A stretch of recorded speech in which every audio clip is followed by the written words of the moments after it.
Or what would make that? Great question. So thank you for the question.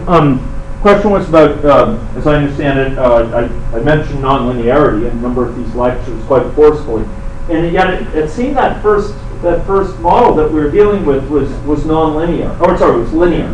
That it wasn't obvious where the linearity was. I mean, after all, people went from susceptible to infective to recovered. So where's the nonlinearity? Well, it turns out that you have to be very careful with the term nonlinear. Okay, it's used in different meanings by different subcommunities.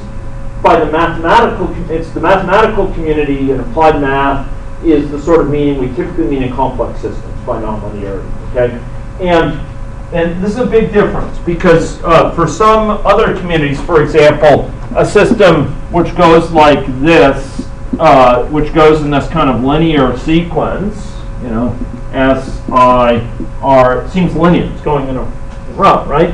Now, admittedly, we did add this transition later back to this, right? But that wasn't what made it nonlinear. It was actually nonlinear originally. Why was it nonlinear? It was nonlinear because the evolution of the system, there's many ways we can describe it, but let's put it this way. For the system to evolve over time, for a person to go from susceptible to infective, right? It matters whether there's other infectives around to infect them. Okay, so a person will never go from STI if there's no other infectives, if there's no infectives around. That's an aspect actually of nonlinearity. There's a coupling between how many people are susceptible and how many people are infective that yields actually a big difference. And that's what allows it to have these very different patterns where there's no infection in a very stable way or where an infection just takes off. It's nonlinear in that sense. Another way to put it is if I double the size of the intervention, I don't double the size of the gain as a result, the outcome gain. Another way to put it is if I make a model with run a model with say half the contact rate and see the results, and I run a model with half the recovery rate,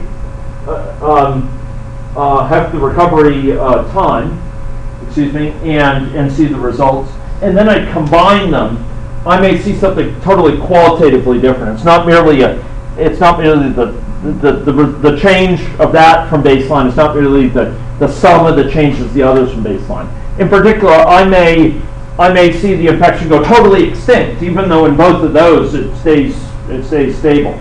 And so it's nonlinear in the sense that combining two interventions doesn't yield an outcome that's necessarily just the sum of the gains from each of the interventions in isolation. That's a sign of nonlinearity. And there's some mathematics behind this which I could explain, but I don't think it'll be of great interest to everyone here. But I'd be happy to. I have some slides elsewhere that show sort of step through some of the math behind it.